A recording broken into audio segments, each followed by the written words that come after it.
नमस्कार साथियों। तो आज है 1 जुलाई 2025। बात करेंगे इस वीडियो में कुछ इंपॉर्टेंट शेयर्स के ऊपर, कुछ इंपॉर्टेंट अपडेट्स है, कुछ इंपॉर्टेंट न्यूज है। तो चलेंगे करके कवर करते। तो सबसे पहले हम बात करेंगे एक ऐसे स्मॉल कैप कंपनी की शेयर्स के बारे में जिस पर आज अपर सर्किट लग गया।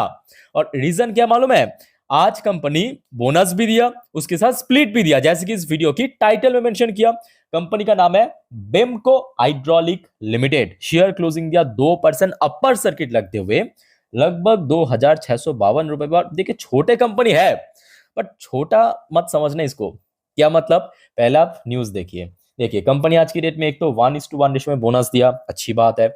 एडवांटेज और 1:10 रेशो में स्प्लिट भी दे दिया। अच्छा, पहले आप इसका ब्रेकडाउन थोड़ा सा आसान भाषा में समझ जाइए। देखिए, मान लीजिए अगर कोई निवेशक के पास इस कंपनी की just a single quantity share है। अब क्योंकि 1:1 रेशियो में बोनस मतलब एक शेयर है तो उसके साथ आपको एक और बोनस मिलेगा, तो अल्टीमेटली आपका शेयर क्वांटिटी कितना हो जाएगा? 2 हो जाएगा। अब क्योंकि साथ में कंपनी 1:10 रेशियो में स्प्लिट का भी अनाउंसमेंट किया, तो आप इंटू 10 कर दीजिए, तो मतलब अल्टीमेटली कितना हो जाएगा? 20 हो जाएगा। ये जो एक क्वांटिटी की शेयर आपको शुरू में था ना, वो 20 में कन्वर्ट हो जाएगा क्वांटिटी वाइज। मतलब 2 है तो 40 हो जाएगा, 5 है तो उस हिसाब से बढ़ेगा। क्लियर हो चुका ना? अच्छा, कंपनी देखिए छोटा कंपनी है, कंपनी उतना भी खराब भी नहीं है। लास्ट 5 साल की रिटर्न अगर आप देखेंगे, बहुत ही कंसिस्टेंट वे में ये शेयर रिटर्न दिया है, 4251%। इवन अगर आप देखेंगे इसकी जो लिस्टिंग के टाइम से 2006 से लेकर अभी तक रिटर्न्स के प्रोफाइल देखिए, बहुत ही शानदार। अब देखिए क्या बस ऐसे ही तो जी नहीं, कंपनी अच्छा काम भी करता है। तो यहाँ पे आप देख सकते हो कंपनी की जो लास्ट क्वार्टर की परफॉर्मेंस, चाहे रेवेन्यू की बात करें, चाहे प्रॉफिट की बात करें, ईपीएस की बात करें या मार्जिन की बात करें। सो देखिए छोटे कंपनी ऑब्वियसली बहुत रिस्की तो है। अब अच्छे कंपनी है जिस वजह से आपके साथ में शेयर करता हूं, बाकी डिसीजन लेना आपके ऊपर। ओके। अच्छा, नेक्स्ट दोस्तों हम बात करेंगे रिन्यूएबल एनर्जी सेक्टर की दिग्गज कंपनी इरेडा के बारे में। अच्छा, क्या वजह है कि शेयर आज शुरू में मतलब एकदम अर्ली ट्रेड में लगभग 9:30 के आसपास 3 से 4% ऊपर पहुंच गया था। उसके बाद देखिए थोड़ा सा नीचे आके क्लोजिंग दिया, बट एटलीस्ट पॉजिटिव में क्लोजिंग दिया। सो जैसे कि आपको मालूम है, लास्ट डे मतलब 30 जून। अब देखिए ना केवल एक महीना खत्म हुआ, बल्कि उसके साथ साथ एक क्वार्टर खत्म हुआ, जिसको हम कहते हैं Q1, जो कि आता है अप्रैल मई जून, ये तीनों महीना मिला के। अब Q1 खत्म जैसे हुआ, इसी जुलाई महीनों से ही एक एक करके कंपनी की रिजल्ट आना शुरू होगा। अब जैसे कि आपको मालूम है कि बहुत सारे कंपनी रिजल्ट आउट करने से पहले ना अपने बिजनेस की एक अपडेट देते हैं मार्केट को, ठीक है? तो वैसा ही देखिए कुछ हुआ है, कंपनी की इस बार बिजनेस का अपडेट आया और अनबिलीवेबल देखिए परफॉर्मेंस देखने को मिला। मैं आपको अलग अलग सेगमेंट वाइज बता देता हूँ, ठीक है? आर्टिकल्स में देखिए। देखिए इरेडा है तो रिन्यूएबल सेक्टर की कंपनी है, हर किसी को मालूम है, बट कंपनी काम क्या करता है? काम यही करता है कि दूसरे कंपनी को फंडिंग करना या फाइनेंसिंग करना, ठीक? कंपनी की लोन डिसबर्समेंट इस सेगमेंट के ऊपर, ठीक है, लगभग 31% की ग्रोथ हुआ। जस्ट इमेजिन कीजिए, लोन डिसबर्समेंट सेगमेंट के ऊपर 31% की ग्रोथ हुआ।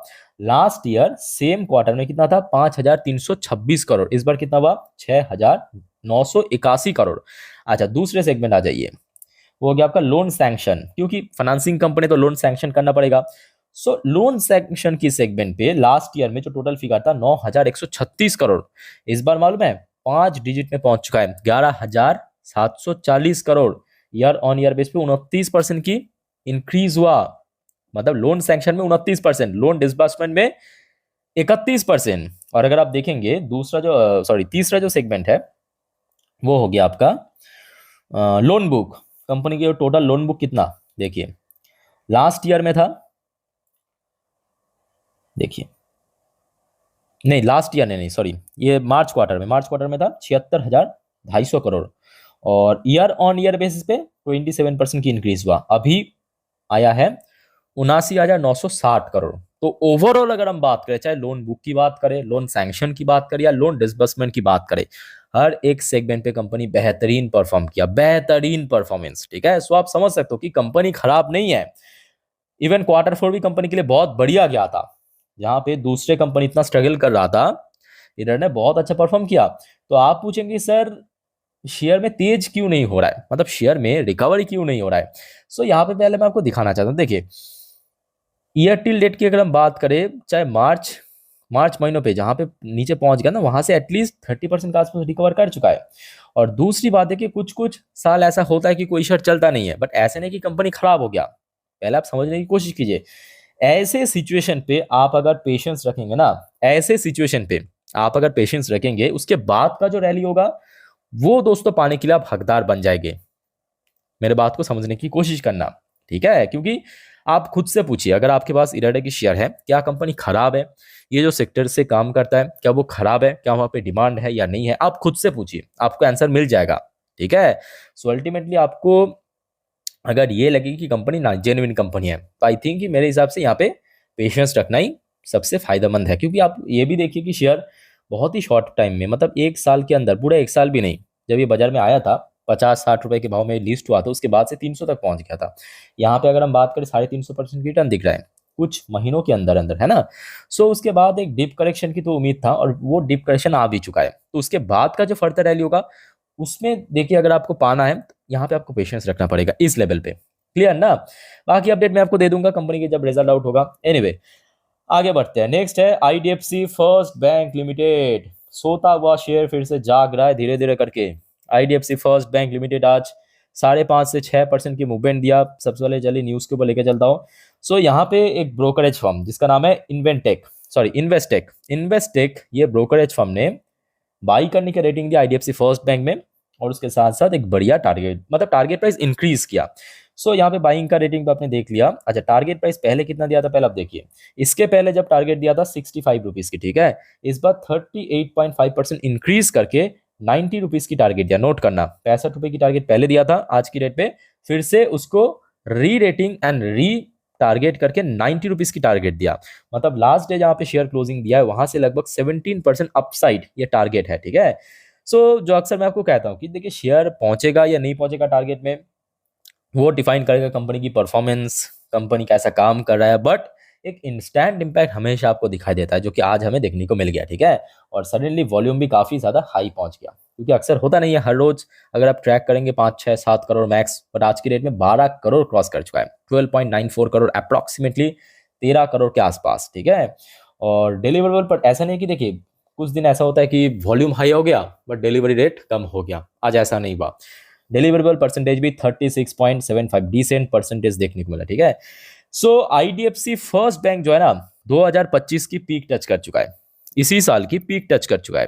बट लास्ट ईयर या लास्ट 2 साल के अगर हम कंपेयर करें तो 2023 में ये अपना ऑल टाइम हाई को टच किया था 95 या सॉरी 100 रुपीज पे, मुझे अच्छे से याद है। और सेम डे पे क्लोजिंग भी दिया था वही 94-95 के आसपास। सो उसके बाद आप देखिए शेयर में भारी भरकम गिरावट, 50 के आसपास शेयर पहुंच गया। अभी धीरे धीरे शेयर में रिकवर कर रहा है। अब बैंक अच्छा काम करेगा तो ऑटोमेटिकली ये टोटल रिकवरी हो जाएगा, ऐसी कोई बात नहीं है। अच्छी बैंक है, एक टाइम में अच्छा काम भी करा था। ठीक है? सो इसको भी आप अपने रडार में ऐड करके रखिए। अच्छा, आगे बढ़ते हैं। अब आ जाते हैं अंबानी जी की कंपनी। अंबानी जी क्या कहते हैं कि आज शेयर क्यों बढ़ गया 1.75%, तो इसमें भी कुछ मिलता जुलता न्यूज है। और देखते देखते देखिए रिलायंस की शेयर जो है ना, 1,500 जिस लेवल के बारे में आपको मैं कह रहा था कि देखिए 1,500 के ऊपर सस्टेन करना चाहिए, 1,500 के ऊपर शेयर सस्टेन भी कर चुका है आज फाइनली। फाइनली, ठीक है? सो अब तो ऑल टाइम हाई ज्यादा बाकी नहीं है। सो आज की डेट में क्यों तेजी हुआ, बेसिकली कंपनी देखिए रिसेंटली बहुत सारे बिजनेस अनाउंसमेंट किया। जो हाल फिलहाल में एजीएम हुआ ना, एनुअल जनरल मीटिंग, उसमें हमने देखा मुकेश अंबानी जी फ्यूचर के लिए कुछ बिजनेस के अनाउंसमेंट किया। कुछ तो आपके सोलर एनर्जी के ऊपर, कुछ जियो के ऊपर, पर्टिकुलरली टेलीकम्युनिकेशन सेक्टर के ऊपर। सो जिसके बेस पे नुभामा, एक डोमेस्टिक ब्रोकरेज फर्म ने अभी तक का बेस्ट रेटिंग एंड टारगेट दिया। क्या मतलब जितने भी ब्रोकरेज फर्म ने रिलायंस इंडस्ट्री को कवर किया है, उनमें से सबसे हाईएस्ट टारगेट दिया है। हाईएस्ट टारगेट ये देखिए, मैं मेंशन भी किया, हाईएस्ट टारगेट दिया है 1,801 रुपए। अदरवाइज ज्यादातर ब्रोकरेज फर्म ने देखा कोई 1,650, कोई 1,700 मैक्स, इतना ही टारगेट दिया। ठीक है? बट नुवाओं ने आज की डेट में 1,801 रुपए की टारगेट दिया, और उसका पूरा पूरा इम्पैक्ट हमें देखने को मिल गया कहाँ पे, रिलायंस इंडस्ट्री की शेयर में। और शेयर कहीं ना कहीं 1,500 को बीट किया और क्रॉस किया ऊपर आके। ठीक है? और ईयर टिल डेट में अगर आप देखेंगे, मतलब 2025 की शेयर पीक भी टच कर लिया। हाँ, कंपनी अगर अच्छा काम करे डेफिनेटली पहुंच जाएगी, इसमें कोई बात नहीं है। इवन लास्ट क्वार्टर भी कंपनी के लिए बहुत बढ़िया था। आप कहेंगे सिर्फ 2% की जंप मतलब बहुत बढ़िया हो गया, मतलब कुछ भी, तो जी नहीं, इसका मार्केट वैल्यूएशन देखिए। कोई कंपनी जब बढ़ता जाता है ना, बड़ा होता जाता है, तो उसमें ग्रोथ रेट आपको काफ़ी स्लो देखने को मिलता है।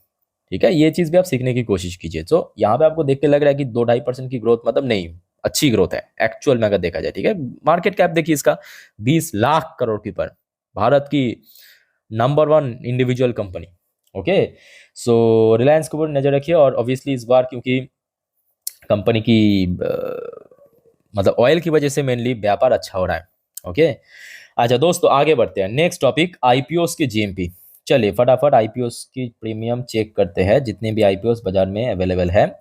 मेटा इन्फोटेक 8.70% की premium, white force SME IPO 6.58% की प्रीमियम, क्रायोजेनिक ओ जी सी एसएमई आईपीओ 42.55% की प्रीमियम, सेल की ओवरसीज एसएमई आईपीओ 15.53% की प्रीमियम, वंदन फूड्स एसएमई आईपीओ 21.74% की प्रीमियम, चेडर टेक्सटाइल 17.86% की प्रीमियम, पुष्पा ज्वेलर्स झुकेगा नहीं बट प्रीमियम काफी कम चल रहा है 3.40% की प्रीमियम, मार्क 15% की प्रीमियम, नीतू योशी 33.33% की प्रीमियम, एट कंट्री मीडिया 58.82% की प्रीमियम, एस अल्फा टेक 43.48% की premium, Indo gulf crop science 10.81% की प्रीमियम, मूविंग मीडिया 35.71% की प्रीमियम, प्रो एफएक्स टेक 9.20% की प्रीमियम, संभव स्टील 17.07% की प्रीमियम, सनटेक इंफ्रा सोल्यूशन 38.37% की प्रीमियम, खत्म ही नहीं हो रहा है। एचडीबी फाइनेंशियल आईपीओ 10.14% की प्रीमियम, सुपर टेक एसएमई 0.54% की प्रीमियम। एनीवे बहुत सारे आईपीओ आ चुका है, अच्छी बात है ना। मार्केट में बहुत सारे आईपीओ आए हैं, मतलब देखिए अभी बाजार की सेंटीमेंट भी अच्छा चल रहा है और ऊपर से काफी हद तक स्टेबल भी है। सो बहुत सारे आईपीओ बाजार में इकट्ठा आ चुका है। ओके दोस्तों आगे बढ़ते हैं नेक्स्ट टॉपिक बेल के बारे में। बट शुरू करने से पहले आप सभी को दोस्तों रिक्वेस्ट करूंगा, अगर आपको वीडियो अभी तक अच्छा लगा, इन्फॉर्मेटिव लगा, प्लीज वीडियो को लाइक करना और प्लीज दोस्तों चैनल को सब्सक्राइब करके जरूर रखना ऐसे वीडियो हर रोज पाने के लिए। एक और छोटा सा दोस्तों रिक्वेस्ट करूंगा, आज रात की 10:30 की वीडियो जिस पर हम नेक्स्ट डे मार्केट प्रिडिक्शन, पूरे दिन की शेयर बाजार की अपडेट को बढ़िया से समझाएंगे, एक्सप्लेन करेंगे, उसको तो मिस मत करना। Okay, by the way unstoppable, अगर मैं कहूं बेल को अनस्टॉपेबल तो आई थिंक मैं गलत नहीं हूं, है कि नहीं बताइए कमेंट करके। भाई ये शेयर जो है ना सर, रुकना नामुमकिन हो रहा है, रोक पाना नामुमकिन, सीरियसली कह रहा हूं। मतलब शेयर आज भी अपना ऑल टाइम हाई टच किया 436 रुपए पे, इंट्राडे हाई। वही देखिए इसकी 52 वीक्स हाई के साथ साथ ऑल टाइम हाई भी है। सो कंपनी जब अच्छा काम करेगा तो मार्केट तो उसको रिवॉर्ड देने के लिए तैयार बैठा है। मार्केट को और क्या, जहां पे फायदा, जहां पे अच्छा कंपनी दिखेगा वहीं पे लोग निवेश करेगा और शेयर बढ़ता जाएगा। सो कंपनी को रिसेंटली 528 करोड़ की ऑर्डर मिला। अगेन मैं इसलिए कह रहा हूं क्योंकि लास्ट वीक में मिला था ऐसा ही लगभग 400-500 करोड़ की ऑर्डर है ना। उसके साथ साथ कंपनी की जून महीनों पे, याद रखना, कंपनी की जून महीनों पे जो टोटल ऑर्डर कंपनी को मिला है सिंगल मंथ पे, कितना मालूम है? 3,973 करोड़ की टोटल ऑर्डर कंपनी सिक्योर कर चुका है। जी हाँ, ये मैं ऑफिशियल डेटा बता रहा हूं आपको। और आज की डेट पे अगर आप देखेंगे 3.5 करोड़ से ज्यादा टोटल शेयर ट्रेड हुआ, 26.83% की डिलीवरेबल परसेंटेज। तो बहुत ही सिंपल बात है कि अभी तो ऊपर की तरफ जो भी है आसमान है, खुला आसमान, फ्री रन हो रहा है 400 सस्टेन करने के बाद से। सो नीचे की तरफ अगर हम बात करें, क्योंकि लास्ट कुछ वीक पे हमने देखा जून की 3rd वीक पे 420 के अराउंड थोड़ा सा हर्डल फेस किया था। अब आज क्योंकि देखिए सीधा सीधा 430 क्रॉस कर गया। सो नेक्स्ट टाइम अगर नीचे करेक्शन हुआ तो 420 के आसपास एक अच्छा सपोर्ट मिलेगा। इन क्ले मतलब इनकेस अगर मान लीजिए ये सपोर्ट लेवल नीचे आ गया तो 410 या 400, ये तो अल्टीमेट सपोर्ट लेवल। ठीक है, सो ये हो गया आपका बेल। अच्छी देखिए कंपनी अगर अच्छा काम करेगा मार्केट उसका रिवॉर्ड देगा ही, आपके सामने प्राइम एग्जांपल। इसलिए मैं आप सभी को कहता हूं कि बार बार कि क्या बैलेंस शीट को चेक करना जरूरी है सबसे पहले, उसके बाद बाकी सब कुछ। ठीक है, नेक्स्ट हम बात करेंगे सीडीएसएल की शेयर भी आज पॉजिटिव में क्लोजिंग दिया। इसके ऊपर भी कुछ बढ़िया अपडेट है। देखिए CDSL stock ice cup and handle. What is cup and handle दोस्तों? आपको अगर थोड़ा बहुत चार्ट पैटर्न समझना आता है ना, चार्ट पैटर्न में कभी कभी आपने देखना कि ऐसे एक पैटर्न बन जाता है, जस्ट लाइक इसे कहते हैं कप। ये हो गया कप, जो चाय पीने वाली कप आपको दिख रहा है, ये वाला पार्ट। ठीक है, और ये हो गया इसका हैंडल। ठीक है, इसे कहते हैं कप एंड हैंडल पैटर्न, इसका मतलब है कि यहाँ से ब्रेकआउट होगा, ब्रेकआउट की signal basically. So can hit 3000 mark. तो यहाँ पे एक ब्रोकरेज फर्म ने एक्चुअली इसको टारगेट दिया 3000 की टारगेट। अच्छा, यहाँ पे अच्छी बात है, यहाँ पे फोटो भी दे दिया है, यहाँ पे इसी चीज़ की मैं बात कह रहा था, कप एंड हैंडल पैटर्न। तो आप सीख लीजिए।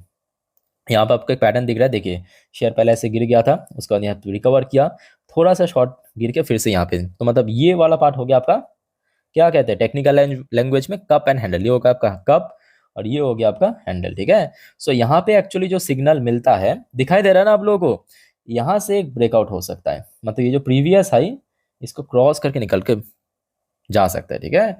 लेट्स सी क्या होता है, बट कंपनी अच्छी कंपनी है, इसका भी परफॉर्मेंस हमने देखा कि रिसेंटली थोड़ा सा वीक था, Q4 मतलब आपके आई थिंक थोड़ा वीक था, हाँ वही सेबी की रूल्स बदलने के बाद ओवरऑल बात करें अच्छी कंपनी है, ठीक है। अच्छा, लास्ट एंड आखिरी अपडेट डिक्सॉन। भाई डिक्सॉन को लेके ना फुटबॉल चल रहा है, मजाक नहीं कर रहा हूँ, सीरियसली बोल रहा हूँ, फुटबॉल चल रहा है। मतलब एक तरफ एक ब्रोकरेज ने इसको इधर से इधर पहुंचा रहा है, फिर दूसरे ब्रोकरेज ने इधर से इधर, फिर तीसरे ने आके इधर, फिर चौथे ने आके इधर, इसको लेके खेला चल रहा है फुटबॉल में। जी हाँ, याद होगा आपको लास्ट 2 हफ्तों में एक आपका वो था फिलिप ने दिया था आपके 9000 की टारगेट। उसके बाद एक और था मैकोडी या कुछ तो था उसका नाम याद, नमूरा ने 21000 की टारगेट दिया। उसके बाद अगेन एक और ब्रोकरेज फर्म ने 18000 की टारगेट दिया। आज की डेट में मॉर्गन स्टैनली, देख लीजिए, डिक्सॉन टेक्नोलॉजी को डाउनग्रेड किया। कितना टारगेट दिया मालूम है? 11000 की टारगेट दिया। अंडरवेट, थोड़ा सा नेगेटिव रेटिंग, अंडरवेट की रेटिंग 11563 रुपए की टारगेट। सो बहुत सिंपल बात है, अलग अलग ब्रोकरेज के अलग अलग मत हो सकता है, अलग अलग ओपिनियन हो सकता है। तो आपको ना ही ब्रोकरेज का सुनना है, ना ही आपको मेरा सुनना है, ना किसी का सुनना है, कोई एनालिस्ट की सुनने की जरूरत नहीं है। आपको सुनना है कंपनी की बिजनेस की सुनना है, सिंपल बात है। आप बिजनेस को देखिए, कंपनी की परफॉर्मेंस को देखिए, लास्ट कुछ क्वार्टर की, लास्ट कुछ फाइनेंस, तो आपको अल्टीमेटली किसी को सुनने की जरूरत नहीं, आपको समझ आ जाएगा अल्टीमेटली मार्केट की खेल, ठीक है। सो दोस्तों, ये कुछ इंपॉर्टेंट अपडेट्स आपके साथ में शेयर किया। बाय द वे, आप में से कोई अगर इंस्टाग्राम में हो, चाहे मुझे फॉलो कर सकते हो, लिंक आपको मेरे इंस्टाग्राम हैंडल की नीचे डिस्क्रिप्शन बॉक्स में मिल जाएगा। वहां पे बेसिकली मैं जितने भी अपडेट होता है तुरंत मैं आपको दे देता हूँ, ठीक है। तो फिलहाल इस वीडियो को वाइंड अप करता हूँ, मिलते हैं नेक्स्ट वीडियो में। टेक केयर, बाय बाय, जय हिंद।